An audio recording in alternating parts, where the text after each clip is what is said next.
no nosso meio, na consciência cristã, é John Piper. Quando você pensa em John Piper, erguendo suas mãos e falando com muita paixão, é inevitável, se você já leu alguma coisa dele, que você pense em glória de Deus. É sobre isso que esse homem fala e prega o tempo todo. Essa, inclusive, é a máxima do seu ministério. Olha o que ele fala. Que Deus é mais glorificado quando você se alegra mais nele. Ele fala disso em todos os seus escritos. Mas eu quero pensar aqui num livro em particular que ele lançou nos últimos tempos pela editora Fiel. Uma glória peculiar. Crianças, podem anotar que esse é o tema do sermão. Uma glória peculiar. Olha que deixa. Nesse texto, ele fala sobre a glória que sai das Escrituras. Alguém perguntou a ele se isso seria uma espécie de defesa da palavra de Deus. Ele afirma que não. Na sua convivência de mais de 70 anos com a Escritura, ele não descreve isso como uma batalha por provar que a Bíblia é verdadeira, uma batalha para que a Bíblia permaneça aceitável, não.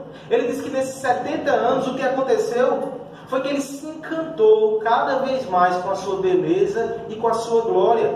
Nas palavras do próprio John Piper, ele diz o seguinte: eu tenho permanecido em frente a essa janela todos esses anos, não para protegê-la de alguém que possa querer quebrá-la. Eu não faço isso também só porque o dono do chalé me obrigou a fazer.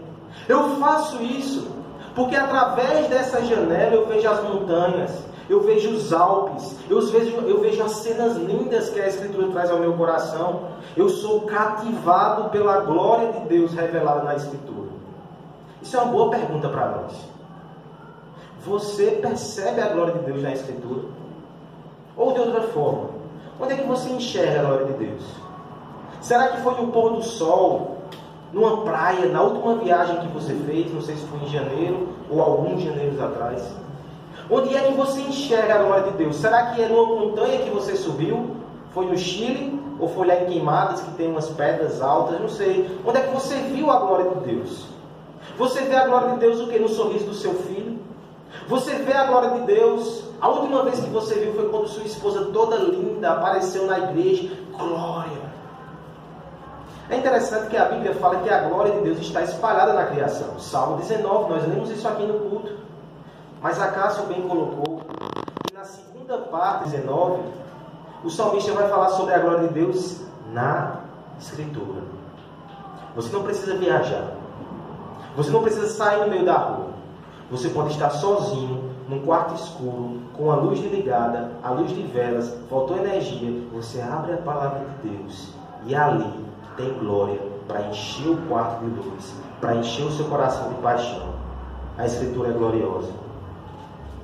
É isso que eu gostaria de trabalhar com você nessa noite, pelo bem da sua alma.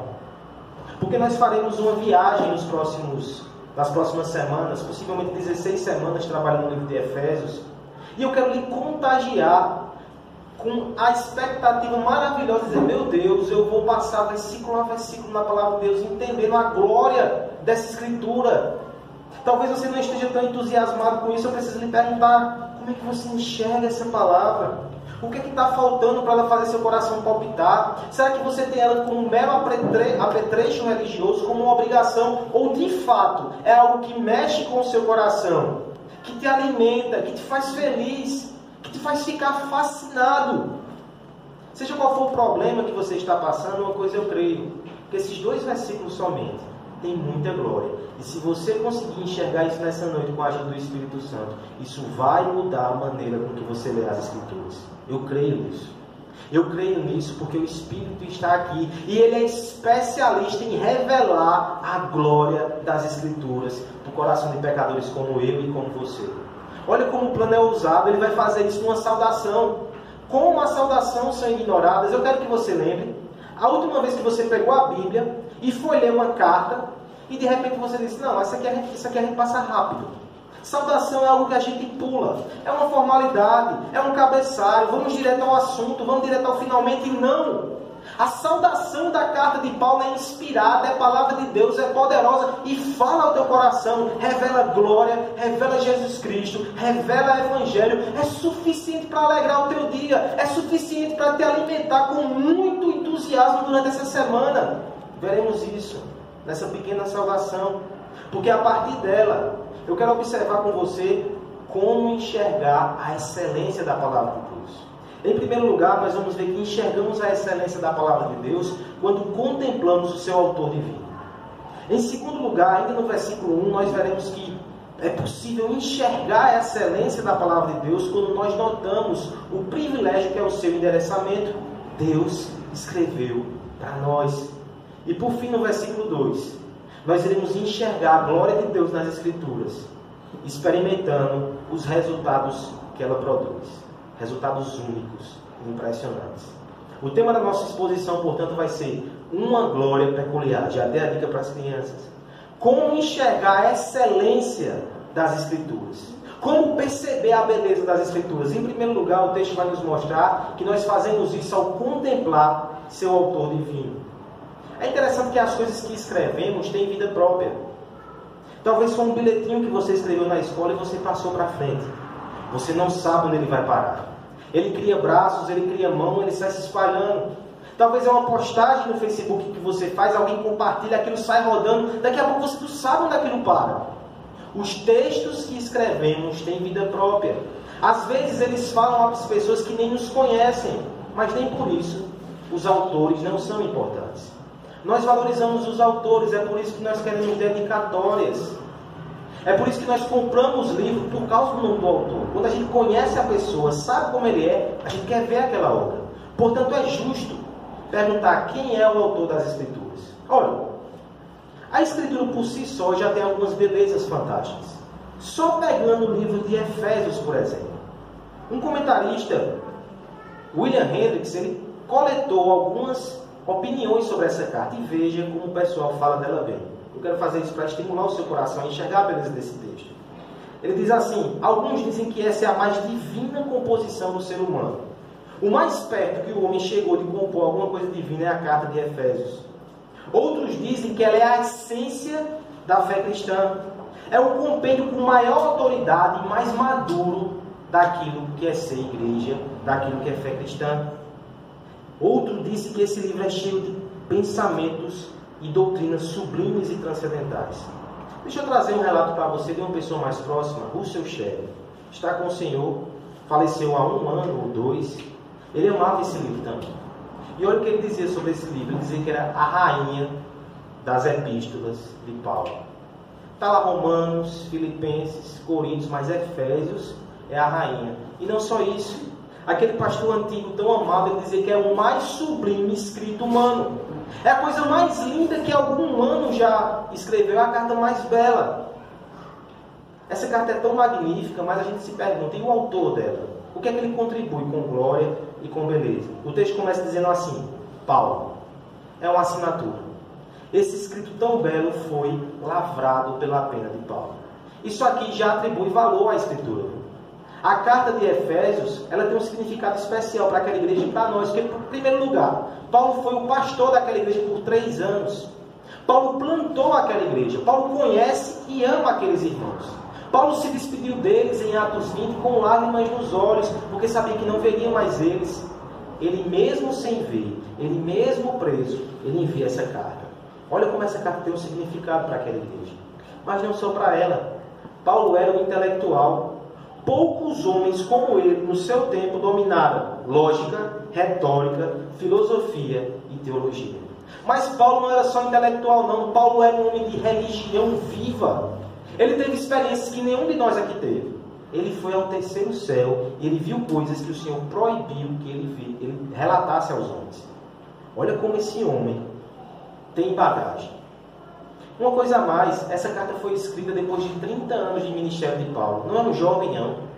Não é um pastor inexperiente que está começando a sua carreira. É um homem vivido, já no fim da sua vida. Ele senta, ele vai escrever sobre a igreja. É uma obra amadurecida.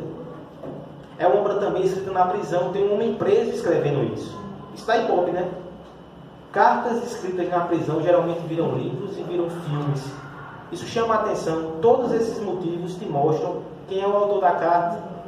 Mas é interessante que Paulo não escreveu sozinho. O resto do texto vai dizer: Paulo, apóstolo de Jesus Cristo. Por mais que Paulo por si só seja um homem muito interessante, por detrás dele existe alguém muito maior. Ele não escreve por si só. Ele escreve com base na autoridade de Cristo. Ele é enviado por Cristo. Ele fala no nome de Cristo. E olha que coisa magnífica. Se de um lado nós temos um dos homens mais sábios do seu tempo, do outro lado, por trás dele, nós temos aquele que é a verdade de Deus. O maior profeta que já existiu, o Senhor Jesus Cristo, o caminho, a verdade e a vida. Se por um lado nós temos o pastor amoroso de uma igreja, do outro lado nós temos aquele que deu a sua vida pela igreja. Se de um lado nós temos alguém que está preso pela fé, e isso chama a atenção, ele é enviado pelo aquele que morreu, derramou o seu sangue por essa causa. Olha essa autoria como é magnífica. É o Espírito Santo que sussurra. É o Cristo crucificado que envia. E Paulo somente escreve. Mas não só isso.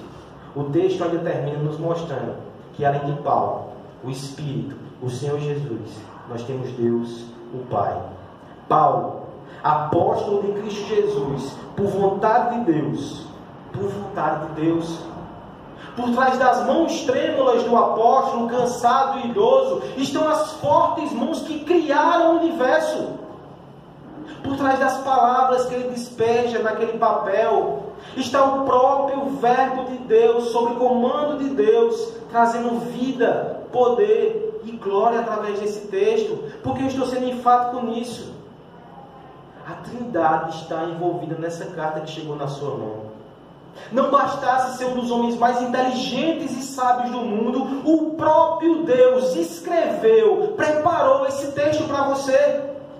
Isso tem algumas implicações. No primeiro lugar, a autoridade. Quando essa palavra é pregada, é Deus que fala. Quando você lê essa palavra na sua casa, é Deus falando com você. Mas tem outra coisa aqui muito bonita que sai desse texto. Glória. A harmonia. Vários autores diferentes, pobres, ricos, profetas, apóstolos, homens, mulheres, todos participam desse drama, dessa história, mas há uma harmonia por trás de tudo isso, porque Deus está por trás da Escritura. Há uma beleza aqui incomparável, há uma verdade aqui que é alta demais para qualquer ser humano. A glória do autor reflete na qualidade desse escrito. Por isso que a palavra de Deus é excelente, ela é fruto do próprio Deus. Essa é a sua autoria. A autoria muitas vezes tem sido um problema, meus irmãos. O Facebook trouxe isso. O biógrafo da escritora Clarice Lispector, talvez você já leu alguma coisa dela, e talvez você já leu coisas que não são dela, que disseram que eram, narra que certa noite ela teve um pesadelo. Assustou tanto que ela contou às pessoas ao seu redor. Ela dizia o seguinte: eu sonhei que ia para fora do Brasil no mês de agosto. E quando voltava, ficava sabendo que muita gente tinha escrito coisas e assinava em meu nome. Eu reclamava, dizia que não era eu, mas ninguém acreditava. Todos riam de mim. Aí eu não aguentei, fiquei desesperado e acordei. Pobre Clarice. Se ela vivesse nos tempos de hoje, ela ia tomar um susto. O seu pesadelo virou realidade. Na internet, muitos e muitos textos são espalhados com autorias que não são verdadeiras. E adivinha quem é a campeã? Clarice Lispector. Eu acho que é porque o nome é bonito. Então as pessoas escrevem alguma frase de efeito e pá, Clarice Lispector. Por que fazem isso? Para dar autoridade. Uma coisa é Letícia escrevendo e postando outra coisa, uma frase, outra coisa é se ela bota Clarice Lispector, tem autoridade. Mas aí, um crítico dando uma entrevista, que eu li essa semana, ele disse o seguinte: sabe como é que você enxerga se é ou não? Tem características únicas do autor que um imitador não consegue fazer. Eu sentado no meu computadorzinho, não consigo escrever como ela escreve. Tem uma beleza naquilo que ela escreve, tem uma arte, tem um jeito de escrever que só aquele autor consagrado tem. Porque ele comunica coisas de si mesmo nos textos que escreve. Isso é verdade. Quem é o seu autor preferido? Talvez você goste do Senhor dos Anéis. Quando você bate o olho no texto, você sabe que foi Tolkien que escreveu, que foi C.S. Lewis, algum poeta que você gosta, às vezes até jornalistas que a gente acompanha, a gente sabe quando ele escreve e sabe quando não é ele. Por que eu estou falando isso? Porque esse princípio também se aplica à palavra de Deus. Se homens excepcionais, quando escrevem textos, deixam a sua marca naquele texto, imagine Deus. Imagine as marcas que tem aqui nesse texto, impressionantes, belas, lindas, fascinantes. Olha que coisa interessante, o Salmo 19 que nós lemos, eu vou fazer menção a ele mais uma vez. Deus, o nosso Deus, é perfeito, não erra, é totalmente puro. Olha o que é dito sobre a lei do Senhor. A lei do Senhor é perfeita e revigora a alma. Salmo 19, 7. As marcas de Deus estão nesse texto. O nosso Deus é fiel, Ele não volta atrás, Ele não falha, Ele é confiável. Olha o que a Bíblia diz sobre ela, Salmo 19, 7. Os testemunhos do Senhor são dignos de confiança, são fiéis. O nosso Deus é justo. Os preceitos do Senhor são justos e dão alegria ao coração. Salmo 19, 8. O Senhor é puro, santo, santo, santo. Salmo 19, 9 vai dizer: o temor do Senhor é puro e dura para sempre. Meus irmãos, quando nós contemplamos as Escrituras e nós enxergamos nela traços singulares do seu autor, nós vemos beleza, sabedoria, poder, majestade, nós encontramos glória peculiar. Isso vai além daquilo que a gente pode entender. Isso não somente nos faz obedecer essa palavra, mas nos faz amar essa palavra, se encantar com essa palavra. Meu irmão, quando a Bíblia estiver aberta, ouça com os olhos abertos para enxergar a glória de Deus nesse texto. Quando Deus falar, ouça. Crianças, qual é o seu livro preferido? Qual é o seu autor preferido? Quando você vê alguma coisa dele, quando você lê alguma coisa dele, você presta atenção porque você gosta. Aqui está o Deus que criou você, seu pai, sua mãe, todas as coisas. Quando alguém lê para você a Bíblia, quando você lê sozinho, preste muita atenção. A glória de Deus está na sua frente. Adultos, não é só as crianças que precisam disso, não. Quantas vezes a gente não passava apressado pela Bíblia, talvez por cumprir uma obrigação? Não, eu tenho que ler um pedacinho todo dia. Quando você sentar com a Bíblia, você está se encontrando com Deus. Que magnífico! Prepara o coração, senta, separa um lugar, faz uma oração e diga: Deus, me ajude a te enxergar mais aqui. Irmãos que estudam a Bíblia, às vezes por obrigação, porque tem que pregar, e aqui eu falo para mim mesmo: cuidado! Quando a gente está diante da palavra de Deus, a gente está tendo um encontro com o Deus glorioso. Irmãos aqui mais antigos na fé, talvez você já tenha perdido a conta às vezes que leu a Bíblia. Por favor, entenda que todo dia você vai encontrar alguma coisa diferente ali, porque a glória de Deus é infinita, a beleza e a majestade de Deus é infinita. Essa palavra também, porque ela fala sobre Ele, ela vem dEle, ela revela coisas magníficas dEle. Amigo, você que está aqui nessa noite e ainda não tem um compromisso com o Deus dessa palavra, eu não posso te convencer que ela é a palavra de Deus, só quem faz isso é o Espírito. Mas eu pretendo te mostrar, com a graça dele, como ela é única, como ela é singular. A nossa confissão de fé fala isso, que ela é excelente no seu conteúdo, que ela tem uma doutrina maravilhosa, tem a majestade do seu ensino, a harmonia de todas as suas partes, e o único caminho de salvação que é apontado do primeiro versículo até o último em Apocalipse: Jesus Cristo. Por favor, preste um pouquinho de atenção nessa palavra. Você não vai se arrepender. E se hoje for o grande dia, o Senhor vai tirar a escama dos seus olhos e você vai enxergar Jesus nesse texto e vai se curvar aos pés dele. Uma glória peculiar. Como nós podemos enxergar a excelência de Deus nas Escrituras? Em primeiro lugar, nós enxergamos a excelência de Deus nas Escrituras quando nós percebemos ou contemplamos o seu autor divino. Mas há mais aqui no texto.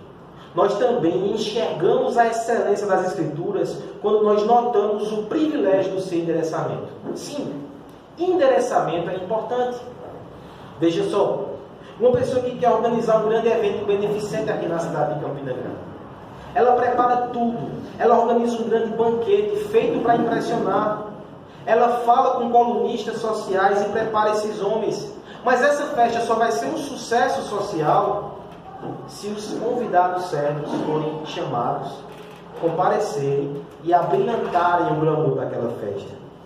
Mas é interessante que quando se trata de Deus e do seu banquete, Ele pode chamar pessoas como nós, porque Ele é glorioso o suficiente para abrilhantar qualquer festa. Aliás, a sua glória é pegar pessoas como nós, que não têm valor em si mesmo, que não tem nada de especial, e tornar glorioso nele. Olha o endereçamento dessa carta, como vai nos mostrar isso.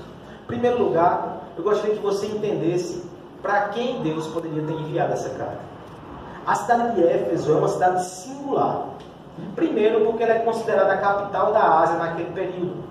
Era a cidade mais importante do Império Romano como província da Ásia. Ela tinha 330 mil habitantes, era grande. ela tem uma sede política, era muito importante politicamente, mas não só isso. Em segundo lugar, ela era importante economicamente. Ela era uma passagem entre o Oriente e o Ocidente. É mais ou menos como se fosse o Cajado em Campinas para João Pessoa, só que muito mais. Era uma cidade tão rica que ela tinha um apelido: o Banco da Ásia. As pessoas diziam: quer dinheiro? Passa lá em Éfeso. Lá corre dinheiro. Está desempregado? Vai para Éfeso. Politicamente, economicamente, deixa eu lhe dizer mais, culturalmente, é de Éfeso que saem nomes como Pitágoras, Luan e Júlia. Vocês vão ver esse nome ainda. Lembre-se de Éfeso. A matemática passa por Pitágoras. Filósofos passaram por Pitágoras, Parmênides, Zenão e tantos outros. É importante política, econômica, culturalmente, religiosamente. O templo da deusa Diana é uma das 7 maravilhas da antiguidade e estava lá. Cabiam milhões de pessoas ali, levou 220 anos para ser construído. Éfeso facilmente fazia parte do top 5 do Império Romano, talvez do top 3. Era uma cidade badaladíssima, tinha muita gente rica, muita gente importante, muita gente influente. Para quem Deus escreve essa carta? Paulo, versículo 1. Apóstolo de Cristo Jesus, por vontade de Deus, aos santos que vivem em Éfeso. Nós vamos descobrir depois que esses santos, que são a igreja de Cristo, eles estavam passando por necessidade. Eles não podiam mais negociar, eles não podiam mais ter títulos, eles não podiam mais passar pela vida política e ter destaque por causa da sua fé. Mas Deus, de certa forma, ignora toda a cidade rica e poderosa. Olha para a sua igreja frágil, pequenina e perseguida e diz: é aos santos que eu escrevo. Santos aqui não é perfeitos. Santos aqui é o uso que era dado no Antigo Testamento quando diz separado para Deus. O que Deus está dizendo é o seguinte: na cidade de Éfeso, eu separei um povo para mim mesmo. E é a eles que eu falo. Porque essas pessoas, elas são geração eleita, sacerdócio real, nação santa, povo exclusivo de Deus para anunciar as grandezas daquele que o chamou das trevas para a maravilhosa luz. O texto diz: aos santos que vivem em Éfeso e fiéis em Cristo Jesus. É interessante que até o paralelismo ele traz algumas coisas para nós. Quem são os santos que vivem em Éfeso? São os fiéis que vivem em Cristo Jesus. Fiéis a gente poderia traduzir facilmente por crentes. São os crentes. São aqueles que vivem. São aqueles que moram em Cristo Jesus. Nós temos aqui uma das expressões que Paulo mais usa. Em todos os seus textos no Novo Testamento, ele usa essa expressão em Cristo 172 vezes. Ele está ensinando aqui uma coisa tão interessante. Não importa onde você mora. Se é no Jardim Paulistano, se é lá nas Malvinas, se é no Catolé, se é em outra cidade, se é no Alto Campo. Você pode morar em Éfeso e você pode morar em Cristo Jesus também. E é quem mora em Cristo Jesus que recebe a palavra de Deus. Pode ser que não more no palácio. Pode ser que more no casebre. Numa casinha humilde que paga um financiamento da Caixa há 30 anos ou está pagando ainda. Não importa. A grande questão é se você está em Cristo Jesus, Deus fala com você. Ele vai ignorar os homens ricos dessa cidade. Ele vai ignorar os poderosos. E ele vai falar diretamente com você. Um pastor, Eugênio Peterson, ele conta uma história que nos ajuda a entender um pouco sobre o privilégio disso. O seu netinho chegou para ele certa vez e disse: vovô, me conta um conto de fadas. E sentou no colo do seu avô para ouvir um conto de fadas. Mas ele disse: agora faz o seguinte, vô, me inclui na história também. Porque para mim eu não quero ficar só vendo as coisas maravilhosas acontecendo. Eu quero entrar nessa história. Meus irmãos, esse também é o nosso desejo, esse também é o nosso sonho. A gente vê coisas maravilhosas, mas a gente não quer ficar de fora. No fundo, a gente quer chegar para Deus e dizer: Deus, me coloca dentro dessa história. Veja se não é isso que ele faz aqui. Pega pessoas simples. E na carta dos Efésios que ele vai falar sobre glória de Cristo exaltado. O Cristo que é maior do que os poderes do mundo. O Cristo que une judeus e gentios. O Cristo que veste o seu povo para uma guerra com armadura. O Cristo gigantesco em poder, em maravilha, em majestade. Aí Paulo pega pessoas simples de Éfeso e diz: vocês estão nele e vocês fazem parte desse roteiro. Isso é glorioso. Homens, mulheres e crianças, vocês estão inseridos na maior história que já houve. Isso é tão intenso que tem crítico literário que olha para esse texto e diz: não foi Paulo que escreveu. Porque não é o estilo de Paulo fazer isso. Paulo explode em louvor o tempo todo. Será que eles não estão vendo o que a gente pode ver aqui? Esse pastor aqui está com o coração acelerado. Porque ele olha para aquela igreja que ele ama, ele conhece aqueles irmãos pelo nome. Agora já idoso, ele conhece mais de Cristo, e ele percebe o que Cristo está fazendo. E é com muita alegria que ele olha para a igreja e diz: vocês estão participando disso, meus irmãos. Eu sei que no dia a dia, na simplicidade das suas vidas, parece que a vida de vocês é comum. Nunca! Não existe vida comum para quem está em Cristo. Vocês fazem parte da história da redenção, da história do Evangelho. A coisa mais gloriosa que existe é fazer parte da igreja de Cristo. É por isso que esse apóstolo explode de louvor o tempo todinho. O coração dele está acelerado. Falando mais uma vez de Tolkien, a sua obra O Senhor dos Anéis, que é uma trilogia, talvez você tenha lido o livro, talvez você tenha assistido o filme. Eu assisti 2 filmes e não assisti o 3º. Olha que pecado. Esse livro ele foi escrito entre 1954 e 55. Foi traduzido para mais de 40 línguas e teve mais de 160 milhões de cópias. Alguns se perguntam, como é que uma obra faz tanto sucesso assim? Não é fácil de ler. Eu já dei uma lida, é muito difícil de ler aquele livro. Por que ele faz tanto sucesso? História medieval tem aí delitos. Cavaleiros, batalhas, dragões. Será que é por causa daquele personagem meu precioso? Será que é por causa daquilo? Alguns homens levantaram uma tese que eu achei muito interessante. Eles disseram o seguinte: é porque o protagonista dessa história não é um elfo, não é um cavaleiro, não é um gigante, não é nem um anão, é um hobbit. Você já viu essa figura? Procura depois, se você não assistiu ainda. Criaturazinhas pequenas, frágeis. O autor propositadamente ignorou os nobres, reis e deuses da antiguidade e colocou um Frodo pequenininho, frágil, como símbolo da jornada do herói. É aquele personagem tão acanhado. A sua única virtude, ele não é forte, ele não é rápido, ele não é corajoso, ele não é poderoso. A sua única virtude é que ele não se deixa seduzir pelo anel. É por isso que as pessoas olham para aquela obra, se identificam, aquilo trouxe encantamento e glória. Porque qualquer criança pode ler aquilo, se identificar com aquele bichinho pequenininho e faz, eu posso participar de uma história assim. Mas estou lhe dizer que se isso te encanta, você tem que se encantar muito mais com as Escrituras. Porque a Escritura nos mostra que eu e você, que somos piores do que Roberts, porque nós somos seduzidos pelo pecado do anel, nosso coração é levado por ele, mas mesmo assim, Deus nos escolheu, nos colocou nessa jornada, e é através de nós que a sua obra acontece nesse mundo, pequenos, fracos, pecadores, mas fazemos parte da história da redenção junto com o nosso Jesus. Isso é muita glória, meus irmãos. A glória de Deus é transferir a sua glória para pessoas como nós. Você pode dizer, logo eu, Senhor, sou tão pecador, eu tenho medo de tudo, eu me iro tão fácil. É você. Deus lhe inseriu na história da redenção. E a Escritura é o roteiro sagrado que te conduz nessa jornada. Ela é o livro-texto que revela essa história tão singular. Crianças, que texto maravilhoso é esse que Deus te deu. Você pode participar dessa jornada. Todos nós, meus irmãos, jogados no acostamento da via dessa vida, desprezados, escanteados na periferia dos poderes do mundo, mas é ali que o Senhor da Glória nos encontra e com graça nos conduz a um roteiro novo, a história da redenção. Nós somos dados ao seu Filho Jesus, Ele é dado por nós, e com isso, os homens mais simples, as mulheres mais simples, as crianças mais simples, são revestidas de glória e dignidade eterna e fazem parte da gloriosa Igreja do Senhor Jesus Cristo. É a Escritura que nos conta esse reino. É ela que nos insere nessa história maravilhosa. É por meio dela que somos apresentados à glória de Deus e o seu plano de convergir todas as coisas em Cristo. É por meio dela que nós nos tornamos dele e assim descobrimos a alegria mais fantástica do universo.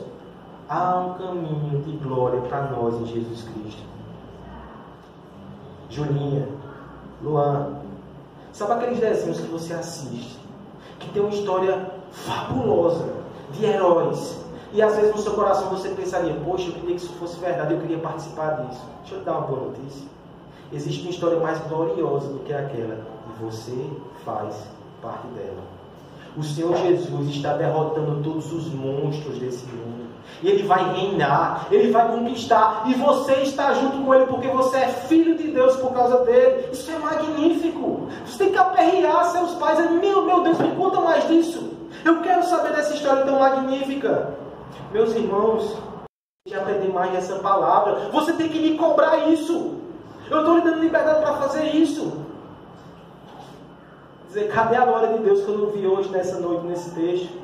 Cadê o Evangelho de Cristo que não apareceu aqui? Me ajuda a entender essa história. Me ajuda a enxergar a Cristo. Me ajuda a ver o grande drama. Como eu me encaixo nisso? Eu preciso disso para segunda-feira.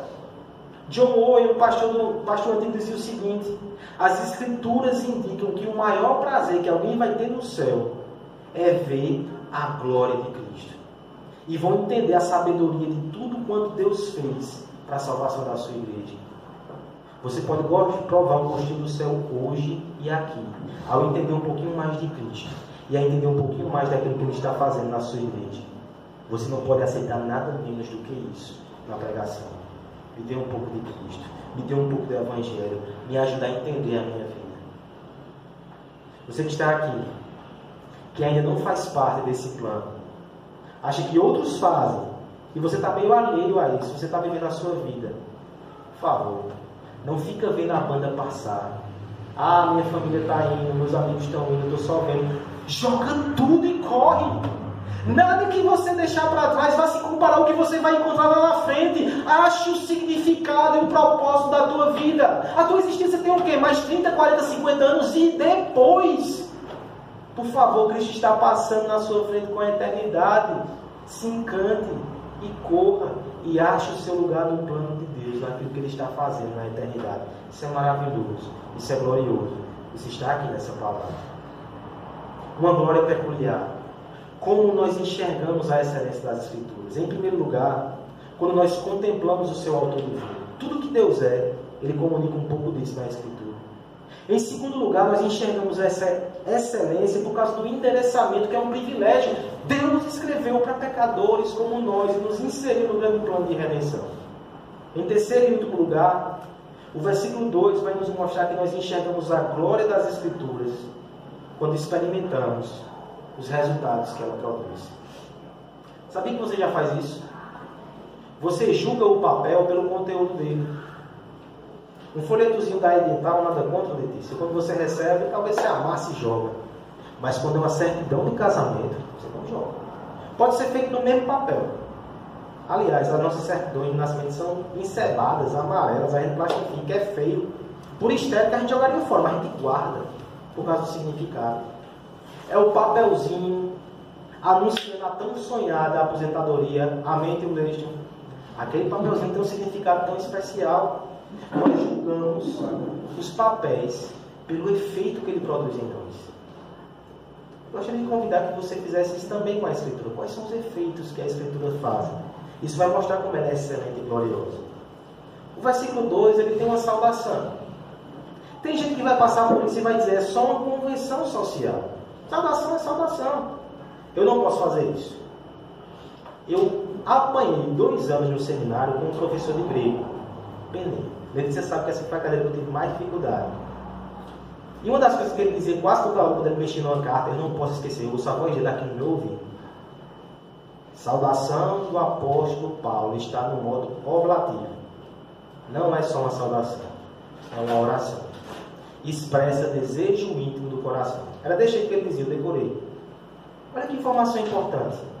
Aqui não é só uma saudação, não. O apóstolo Paulo está fazendo uma oração. Não é só uma oração. Alguns vão dizer que isso aqui é uma bênção. Paulo está abençoando a igreja. Ele está dizendo que essa escritura, essa carta, quando ela for lida, quando ela for pregada, ela vai produzir essas coisas aqui. É uma bênção. Graça a vós outros e paz da parte de Deus. Esses são os 2 efeitos que a escritura produz. Aqui nós temos graça como a saudação que os romanos usavam. Nós temos paz como a saudação que os judeus usavam. Paulo junta as duas, não para ser politicamente correto, mas porque ele entende que essas duas resumem os anseios do coração dos homens, e essas duas resumem o que Deus dá a nós no Evangelho. Meu irmão, deixa eu dizer uma coisa. Olha esse livro que está na sua mão. Numa simples salvação está tudo que você precisa, tudo que você quer. Está o Evangelho nessa salvação. Graça e paz.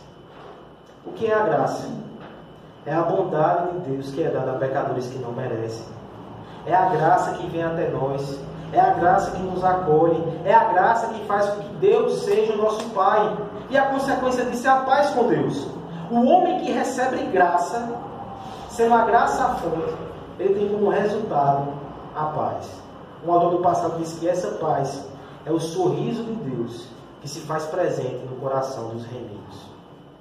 Aquela angústia que você tem de não saber se é aceito, de não saber se é amado, a culpa que esmaga os seus ossos, porque você sabe que é pecador. Quando a graça de Deus te alcança, a paz de Deus acalma o teu coração e te faz entender uma coisa. Olha o final do versículo. Graça a vós outros e paz da parte de Deus, nosso Pai. O Evangelho te faz entender que apesar de quem você é, apesar de quem eu sou, Deus é o meu Pai. Eu não mereço, mas eu fui acolhido, eu fui amado e Deus não me abandonou. Mas tem mais, viu? Graça a vós outros e paz da parte de Deus, nosso Pai, do que mais? Do Senhor Jesus Cristo. Deus é o meu Pai e Jesus Cristo é o meu Senhor. Eu estou debaixo da sua autoridade. Eu devo obedecer a Ele. Ele comprou a minha vida. Eu sou propriedade do Senhor Jesus Cristo. Meu Deus, está tudo aqui. A minha necessidade de graça, a minha necessidade de paz, a verdade que eu fui acolhido por Deus e a verdade que agora estou sendo transformado pelo Senhor Jesus Cristo. Tudo isso a Escritura faz. Tudo isso Efésios faz. Quando você lê isso aqui, você conhece mais de Deus, mas você conhece Deus como seu Pai também. Você conhece mais da vontade de Deus e você conhece mais do Senhor Jesus Cristo, que agora é teu dono e vai te guiar, vai te transformar. Salvação, segurança, paz, santificação, transformação, encantamento, glória. Está tudo aqui nesse texto. Você não lê ele e fica imune. E aqui eu me lembro das palavras de um homem do passado chamado Napoleão, que diz o seguinte: já li muitos livros, mas somente um livro é vivo, a Escritura. Você lê ela e ela lhe vence, ela lhe transforma. Me permita falar mais uma vez sobre Tolkien, pela última vez, não vou mencionar mais ele. Mas eu li alguma coisa muito interessante essa semana que me chamou a atenção. Encontraram uma fitazinha lá dos anos 80 ou 70, onde tem a voz dele fazendo um discurso público num evento que foi organizado por fãs de O Senhor dos Anéis. As pessoas piraram com essa fita, porque elas ouvem a voz daquele que tanto admiram. Lembre-se, a glória da Escritura é porque você ouve a voz de Deus. As pessoas admiraram demais aquela fita, porque ali ele faz um discurso onde ele se identifica com os hobbits, aqueles serizinhos pequenos. Lembre-se, a Bíblia é gloriosa porque Deus nos coloca como seres pequenos no plano da redenção. Mas tem um fato muito interessante. Era uma homenagem que foi feita, e no final dessa homenagem, aquele homem fez um discurso e leu um poema. Olha o conteúdo desse poema. No meio daquela plateia toda entusiasmada, ele escreveu inclusive na linguagem élfica e traduziu para o inglês. Vai entender, né? Que homem que gosta de complicar, mas aquelas pessoas piraram com aquilo. Olha esse poema, o que dizia. Nesse poema ele está lembrando que faz 20 anos que ele começou a escrever O Senhor dos Anéis. 20 anos da sua vida dedicada àquilo. 20 anos correram abaixo pelo longo rio. E nunca na minha vida voltarão para mim do mar. Há anos que eu vi à distância as longas eras passarem, quando as árvores ainda floresciam livres em um país grande. Então agora tudo começou a murchar. Com o sopro do coração frio dos magos, para saber das coisas, eles quebram as coisas. E o seu duro senhorio estabelece através do medo da morte. Você consegue perceber o pessimismo? Ele diz que quando começou a escrever tudo isso, ele via tudo florescendo. Mas agora ele percebe que quem está vencendo são os magos que têm um coração frio, que quebram as coisas bonitas e belas. No seu discurso ele explica isso. Esse encontro aconteceu na Holanda, em Amsterdã. Ele passava pelas ruas daquela cidade e ele via resquícios de guerra, da Segunda Guerra. Ele percebia que aqueles personagens fantasiosos, os orcs,